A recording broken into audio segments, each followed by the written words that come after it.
ke arah Yves-nya Lancelot. Iya, Lancelot sih.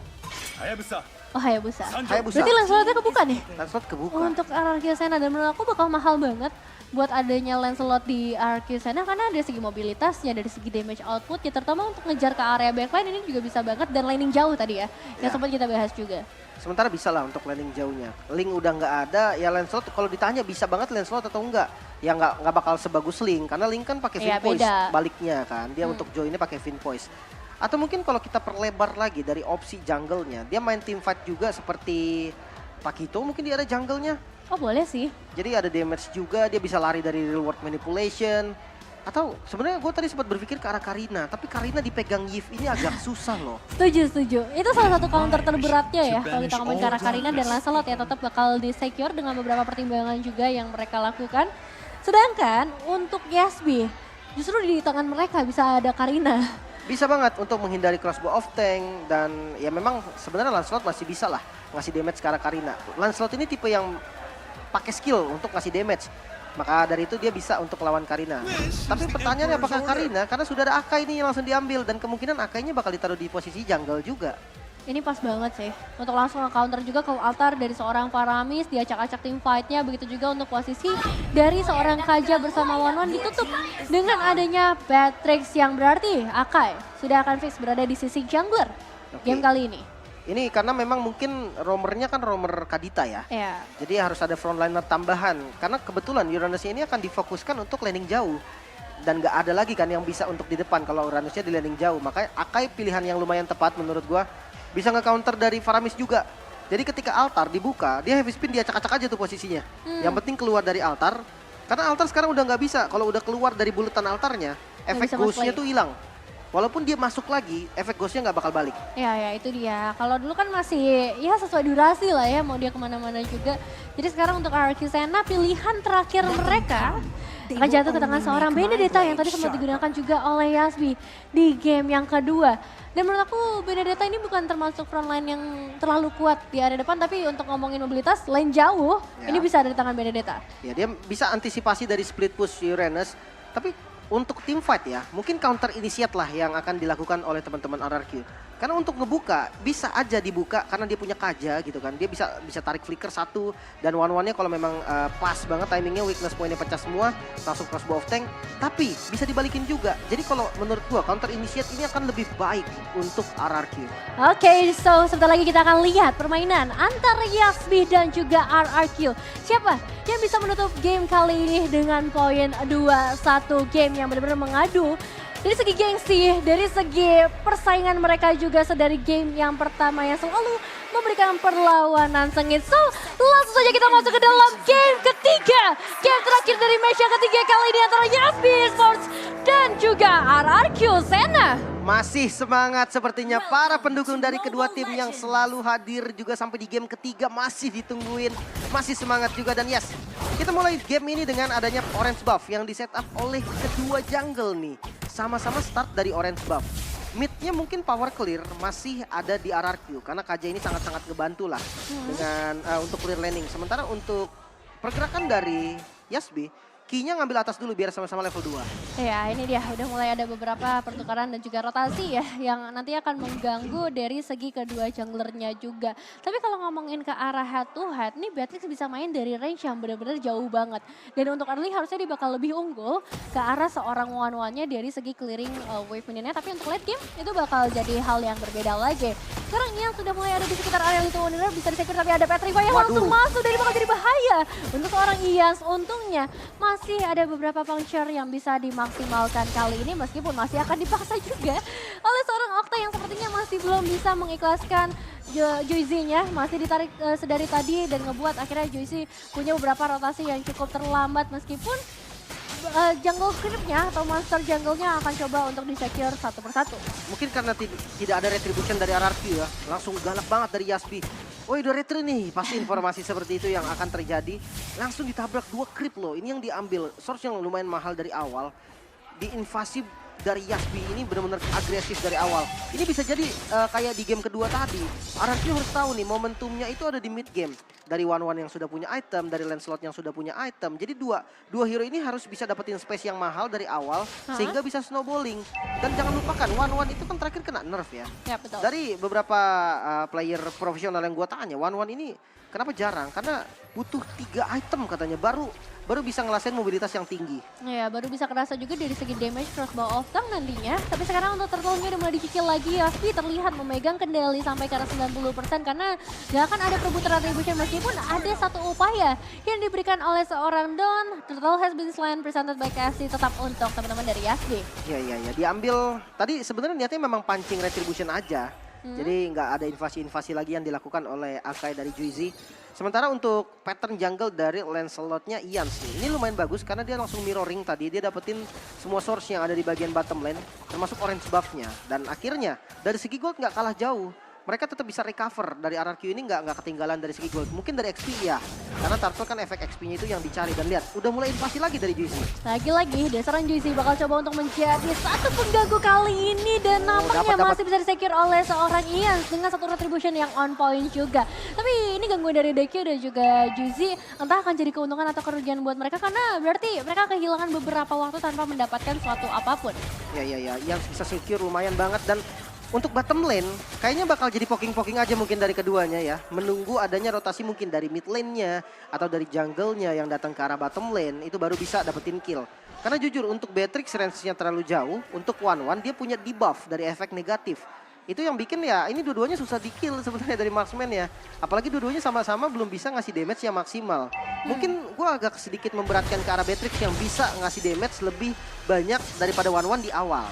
Ya, itu dia dari segi perbedaan damage-nya itu bakal cukup berpengaruh. Tapi tarikan di wajah sebenarnya berhasil oleh Ki masih bisa melarikan diri untuk saat ini tanpa ngebuang juga beberapa source yang masih dimiliki oleh seorang Ki termasuk Robif dan juga Petrify yang masih ready. Jadi RRQ Sena mereka juga harus mulai berhati-hati. Yang sudah mulai datang dan Ians yang bakal menjadi target untuk mereka masih ada counter yang on point dari seorang Okta juga begitu luar biasa meskipun pada akhirnya harus tumbang dengan adanya damage dari seorang Roundel. Real world manipulation yang begitu on point. Petrify lagi-lagi connect karena seorang Ki, tapi sekarang Donnya sendirian masih bisa menukar dirinya dengan adanya satu pemain dan satu tukar satu setelah fight yang tadi diperoleh oleh teman-teman Yasby. Wah, timing yang nggak bagus untuk RRQ.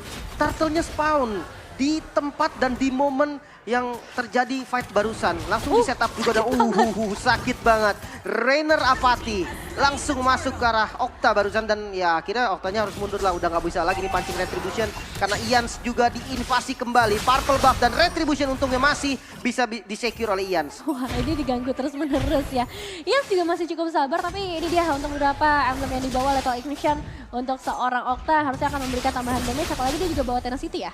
Iya, untuk Akai dari Juicy, dia tahu dia frontliner tambahan, makanya Brave Smith yang diambil untuk talent ketiganya. Bisa nge-recover darahnya terus-terusan. Sementara untuk Uranus-nya, dia pakai emblem tank bahkan di dasarnya, yang rata-rata mungkin emblem basic common ataupun emblem support yang dipakai sama Uranus. Artinya Uranus ini tahu nih, dia frontliner yang butuh banget safe dan ditarik ternyata. Divine Judgment lagi-lagi connect kali ini ke arah seorang Abed. Dibalikin! Save the day, setidaknya yang pertukaran meskipun Toy membuka crossbow tapi nggak ada damage yang terlalu sakit, yang terlalu terasa untuk para pemain Yasby. Malahan sekarang di World Manipulation karena seorang Victor masih bisa melarikan diri juga dengan beberapa bola yang bisa dia keluarkan dan Gold Altar dari seorang Okta lagi-lagi menjadi sebuah ancaman untuk para pemain Yasby. Source dua-duanya sama-sama kebuang nih. Real world manipulation-nya kebuang. Altarnya pun kebuang. Tapi dari segi kill, tetap aja nih dari RRQ lebih untung karena one-one-nya nggak tumbang. Semakin one-one-nya ini nggak tumbang-tumbang, dia bakalan dapetin gold yang dibutuhkan. Sementara di sisi lain, DQ udah mulai bandel nih. Dia udah tahu nih, dia harus tetap gangguin Ian sedikit demi sedikit. Dan akhirnya, Ian terpaksa nge-skip dari orange buff-nya. Terlalu lama waktu yang dibeli, terlalu sakit dari Ionic Edge-nya di spam terus-terusan. Tapi kayaknya 1 minion lewat tuh. Nah, atasnya hancur tuh harusnya. Wah iya, ini bisa menjadi satu keuntungan untuk RRQ Sena dari segi objektifnya. Meskipun sekarang Juicy masih terlalu memaksakan, Ian akhirnya mau nggak mau ya udah dia harus cari pertukaran di tempat yang lain. Purple buff masih ready di sana, tapi kalau kita melihat dari rotasi teman-teman Yasby, ini bakal menjadi ancaman ketika Turtle akan segera hadir di 5 detik selanjutnya dan Ki bisa digagalkan lagi dari segi inisiasinya yang sudah kita tunggu sendiri tadi. Bahkan dia harus mengorbankan Rogue Wave. Nyaris banget. Tadi kalau dia dapetin partner buff bakal untung banget. Heaven Spin lagi-lagi connect karena 2 pemain sekaligus dan DB Rebection. Double kill ada di tangan seorang Abi dan itu mahal banget harganya karena sekarang Turtle bisa menjadi free untuk para pemain Yasbi. RRQ Sena gak bisa berbuat terlalu banyak. Apakah ini akan menjadi balasan dendam lagi dari teman-teman Yasbi di game yang terakhir? Wah itu killnya mahal banget loh. Masalahnya 2 kan, kalau misalkan Iya. mungkin 1 pick off doang ya udahlah. Tapi ternyata di bagian bottom lane Don coba untuk clear dulu. Dia pakai ultimate-nya, bisa clear ke arah wave minion dan akhirnya turret digagalkan lagi nih. Yasbi masih belum bisa dapetin objektif. Wah, King lagi-lagi bakal coba untuk mencari penculikan, tapi ini bahaya loh kalau misalnya dia nggak bisa melarikan diri untungnya. Masih ada Rogue Wave yang standby dan Turtle has been slain presented by KFC. Untuk teman-teman Yasbi pastinya karena mereka udah dapetin keuntungan yang terlalu banyak. Retributionnya dipakai tetap untuk mencuri creep jungle dari teman-teman RRQ. Jujur ini susah banget buat Ians untuk recover dari itemnya karena dia farmingnya benar-benar diganggu. Tapi dengan gangguan yang selalu diberikan oleh Yasbi, dia masih bisa catch up dengan hanya berbeda 1 level saja. Sementara dari segi item, Enchanted Talisman menjadi item pertama bagi Okta. Cooldown reduction yang diperlukan harusnya udah lumayan aman.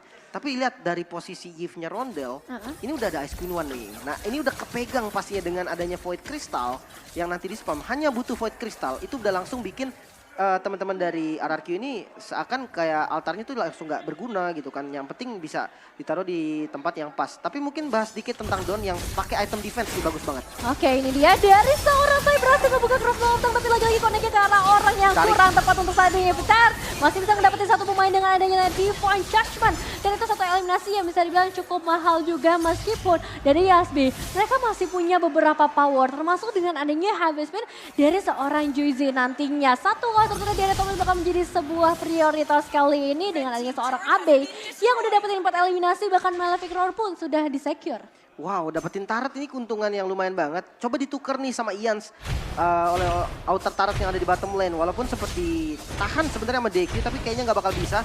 Dan yes, ini pertukaran yang lumayan oke. Karena apa? Karena tadi RRQ dapetin juga 1 kill. Walaupun itu ke arah Ki. Nah, Abe udah mulai terjebak sepertinya melihat adanya posisi dari seorang Peter. Tapi Waduh. itu 1 flicker yang bagus banget sebenarnya untuk seorang Abda. Meskipun pada akhirnya Abe mencoba menyelamatkan diri dan dapetin sebuah eliminasi. Pertukaran bisa dilakukan meskipun memang masih menjadi kerugian. Ki mencoba melarikan diri juga masih ada pasif. Menambahkan lagi dari segi darahnya membuat akhirnya Ians menarik keinginannya untuk melakukan inisiasi lanjutan. Pertukaran yang cukup mahal barusan. Bisa dapetin Viter di kondisi yang benar-benar terjepit lah dari AB tadi, menurut gua menjadi 1 keuntungan juga. Untuk landing jauh nih kembali dari Don yang build-nya ke arah defense tadi. Ada Thunderbelt, ada Guardian Helmet.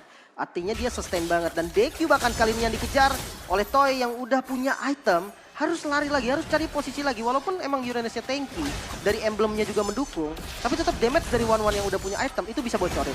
Lagi aktif-aktifnya ya Bun kalau kita ngomongin ke arah seorang One-One. Tapi Petrify-nya udah mulai terjadi kali ini menahan pergerakan dari seorang Ki-nya. Tapi masih bisa Dibalikin. bahkan dibalikin. Apakah bisa menjadi sebuah eliminasi di kala seorang Toy-nya. Bisa nge-secure beberapa eliminasi juga. Bahkan hanya Don yang bisa ditukar untuk saat ini. Phantom Execution dari seorang Yes. Ada 1 flicker tapi gak bisa menghindar dari ancaman kematian double kill untuk seorang Yas. Ditukar lagi karena GC juga udah mulai ready kali ini 2 menghadapi 3 pemain ke altar. Masih ada di sana DQ terlalu berani seperti dari segi pergerakannya meskipun ternyata buying time yang cukup lama bisa dilakukan. Bahkan masih ada flicker yang bisa dibuka, tetap hilang juga pada akhirnya. 3 member soalnya kan dari RRQ 3 yang mukulin 1 ya gimana gitu ya. Nggak bakal bisa tahan juga dari DQ walaupun dia pakai emblem yang membuat sustainnya bakal lebih bagus. Sementara Viter dia masih ada di posisi depan untuk ngebuka visionnya sehingga ini informasi tetap didapetin. Juicy yang bakal menjadi momentum di sini. Momentum utamanya ada di Juicy. Selama dia bisa dapetin heavy spin yang bagus, entah itu nge-counter dari altar, nge-counter dari defense judgment, mungkin itulah momen dari Yasbi bisa balikin kontrolnya. Dari segi gold, mereka berdua nggak berbeda terlalu jauh. Di menit 11, perbedaannya nggak sampai 1000. Ini bener-bener game yang setara bagi mereka berdua. Iya. Dari killnya juga. Oh iya sama persis ya bahkan dari segi eliminasinya. Tapi sekarang Rogue Wave udah dibuka oleh seorang Ki dan malahan Ki yang tertarik dengan area Divine Judgment. Hilang sudah di tangan seorang Okta. Iya cukup terjebak posisinya di Divine dibuka tapi Abe harus berhati-hati akan pergerakan diselamatkan dari seorang Don yang datang entah dari mana. Still survive, disengage kembali lagi dilakukan meskipun Ians masih menjadi buronan dari seorang DQ. Ini lumayan kerasa ya, damage dari seorang DQ-nya ngebuat Ians gak bisa bergerak terlalu bebas, harus muter jauh banget ke area top lane. Waduh, ini Toy berani banget, weakness point-nya pecah. Tapi bukan target yang pas. Gak mau melepaskan crossbow of tongue. Lumayan banget memang source-nya dan ini dipegang. Lord-nya dikendalikan oleh RRQ. Iya, ini dia udah mulai ada dukungan juga pasti dari kedua tim untuk para tim yang bertanding juga karena ini akan menjadi game yang sengit sepertinya. Penentuan. Tidak berbeda jauh dengan game yang pertama di mana mereka berdua nggak mau ngambil resiko yang terlalu tinggi. Mereka pengen dapetin kemenangan yang pasti untuk game yang terakhir kali ini. Lordnya sudah mulai dicicil perlahan tapi pasti oleh Arkisena mencoba memancing beberapa resource yang memang udah standby dari para pemain Yasbi. XP-nya benar-benar gak bisa dipanis kayaknya untuk sekarang ya. Susah Jadi dua-duanya banget. biarin aja udah. Mereka berdua ngekat gak ada yang peduli juga gitu kan. Tapi untuk pick off, jangan salah RRQ punya metode pick off yang bagus loh. Dia punya Viter. Defense Judgment kan efek suppress. Yap. Kalau bisa dapetin ke arah damage utama itu bahaya banget. Ya, dan sekarang bahkan dia serang Juicy yang ternyata menjadi target utamanya Harvest Band dibuka. Bahaya untuk seorang Toy yang kali ini justru untuk Bang Okta. Bahkan kehilangan efek counternya dengan adanya real world manipulation yang begitu on point. Dari seorang Roundel Dawn dan juga yang sudah mulai hadir kali ini memberikan damage yang begitu luar biasa. Patrick dilawan. karena seorang Juicy dan damage yang bisa masuk semua. Bahkan Abe triple kill di saat seorang Iyas berhasil di-secure. Wow, 3 kill yang mahal banget. Bahkan masih ada DQ di bagian depan kali ini yang masih tidak mau menyerah. Damage yang diterima lumayan sakit. Phantom Execution keluar, masih punya flicker. Coba untuk mengejarkan Okta. Satu yang terakhir dan Okta masih bisa selamat. Ternyata DQ yang harus menjadi korban. Wow, nice try. Untuk para pemain Yasbi yang kali ini mereka harus menerima kerugian begitu banyak.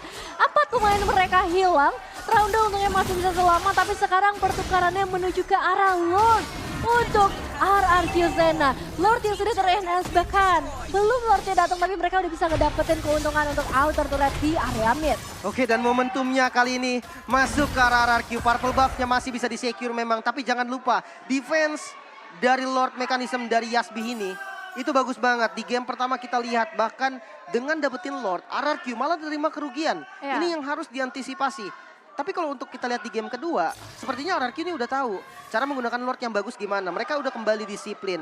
Namun untuk landing jauh, DQ sendirian ini bisa dimakan loh.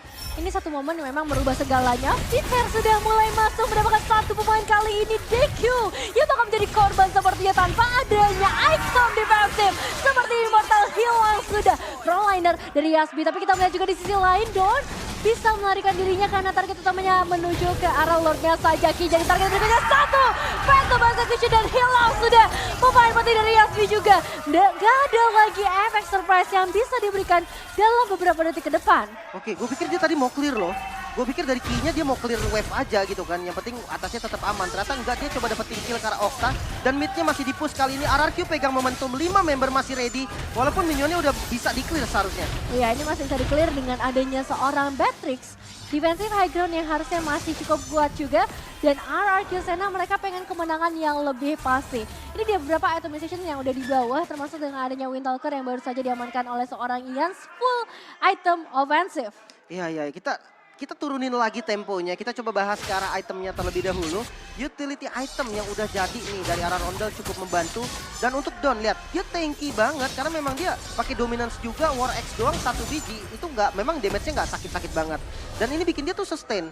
Dia match up-nya adalah Uranus yang sustain. Jadi dia tahu, oke, gue harus sustain juga dan ternyata mampu. Wah, ini posisi dari Yasmi nggak terlalu bagus ya menurutku. Mereka jauh dari area base mereka meskipun sekarang Harvest-nya udah mulai dibuka. Tapi itu satu ultimate yang begitu mahal. Ketahuan. Dari RRQ Zena akan sepertinya mencoba untuk mencari lagi The Patrick. Sudah, Toy dalam sekejap key. What a nice move meskipun DQ sepertinya bakal coba untuk menjadi pertukarannya. Mencoba untuk mengganggu lagi para pemain dari RRQ Zena. Satu eliminasi yang begitu mahal. Oke, ini yang tumbang Toy ya. Toy yang tumbang artinya damage utama dari RRQ ini hilang. Mahal banget memang dan sebenarnya untuk metode split push ini sama-sama kuat lah. Benedetta dari Dawn bisa clear juga, dari DQ-nya juga bisa clear. Nah untuk yang jadi masalah top lane dari Yasbi udah nggak ada best turret-nya dan lihat damage yang diterima dari Dawn lumayan sakit sebetulnya. Masih bisa Alex Topan ngeblok ke bagian depan dengan Petrify-nya nggak cukup ternyata. Masih bisa selamat dari AB bahkan mendapatkan kill. Iya, tapi ini nggak boleh di overextend lagi ya untuk teman-teman dari GSB, mengingat wave minions juga nggak terlalu bagus untuk pemain Yasbi tanpa adanya satu base rate di area top lane. Jadi mau nggak mau mereka harus tarik ulur lagi.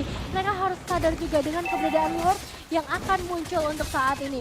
Memang belum ter-evolve tapi Lord ter-enhance akan memberikan impact yang cukup besar terutama dari segi goldnya yang sekarang bedanya sampai ke arah sekitar 5.000 gold untuk kedua belah tim. Ya, RRQ kembali memegang kendali pastinya. Tapi untuk setup Lord, mungkin Yasbi lebih enak. Soalnya di jungle-nya kan Akai ya. Dia lebih sustain juga. Dan Rockwave yang keluar hampir saja dapetin kill Karayans. Wah, untungnya pasifnya juga masih bisa dimaksimalkan oleh seorang Ki dan Lord yang akan segera ke meltdown. Kali ini bisa disakir oleh seorang Joycey. Menjadi sebuah keuntungan kelihatan masih ada dari seorang Octa kali ini. Tapi untuk Vitergia tidak akan bisa keluar sepertinya dengan adanya damage dari seorang AB yang segera mendekat kali ini. Hilang sudah satu pemain penting dari RRQ Senna. Wow, dua yang hilang. Masih punya pasif untungnya dari Octa. Langsung spawn lagi. Lord bisa didapatkan oleh Yasbi. Kali ini using Lord yang seperti apa akan ditunjukkan oleh Yasbi karena bawahnya udah dipotong. Lumayan manis kali ini mekanisme defense dari RRQ juga. Mereka punya Dawn sebagai high ground defense-nya. Oke, Dawn-nya harus dikit hati-hati terkena headbutt barusan. Tapi bukan damage yang mahal karena keduanya nggak bisa ngasih damage lebih lagi karena Dawn. Tapi ini masih dipaksa terus Lim Kocel. Mereka bakal coba untuk masain dapetin beberapa objektif di area late game. Masih sekarang menit yang ke-18. Roundel udah nge-build satu item defensif. Ngebuat dia bakal jauh lebih sustain seharusnya dengan ada damage yang bisa masuk dari seorang Dawn-nya. Satu persatu turret termasuk inner turret di bagian bottom lane akan di-secure Immortal. Kita akan AB dan juga Juicy akan merepotkan nantinya untuk para pemain RRQ Senna. 4 pemain mereka masih cukup sabar untuk menunggu karena wardnya berhasil di-take down. Hanya seorang diri dari seorang Ian. Oke, semua outer turret dan inner turret mungkin yang menjadi tujuan utama dari Yasbi. Karena mereka kan di posisi ketinggalan gold ya. Maka dari itu dia nggak bisa paksa juga ke arah base turretnya. Paling nggak dengan adanya Lord Enhance barusan, itu bisa dapetin semua inner turret dan goldnya udah mulai stabil nih. Dengan super minion sisa, dia akan coba di-push lagi. Wah, coba dipaksakan kah kali ini karena bisa dibilang resikonya juga nggak selama besarnya karena sekarang Rubir ternyata langsung bisa dibuka masih dekat Altar menyelamatkan sosok Dawn yang bahkan udah hampir nggak terlihat lagi dari segi HP-nya. Efek sound saya masuk ke retro Altar, satu base turret yang udah berhasil diruntuhkan tapi Yasbi apakah masih mau dipaksakan lagi tanpa adanya wave ini di area mid lane? Gak boleh, saya ini harus tarik lagi. Windtalker kembali lagi diamankan oleh seorang Ian. Tadi satu pertukaran juga sepertinya udah dilakukan dari segi itemization. Yes, kembali turunkan temponya. Karena jangan lupa ada Winter Truncheon dari DQ ya. Jadi crossbow of Tongue ini nggak boleh ke arah DQ. Itu akan kebait banget karena tadi Winternya bener-bener sangat-sangat efektif. Iya, ini sebenarnya bakal dipaksakan lagi. Oh, satu flicker. Satu informasi yang mahal dari seorang player meskipun sekarang top lane-nya. masih coba dilakukan, bakal coba untuk dipaksakan. Gak boleh pulang karena sekarang Ian juga udah ada di area top lane. Dilakukan tapi apakah sempat? Apakah sempat untuk melakukan satu counterplay dan Ian? Ian! RRQ Senna! Yes! Split foot dari Yans. Split push yang sangat mahal, backdoor, aksi backdoor yang mahal RRQ.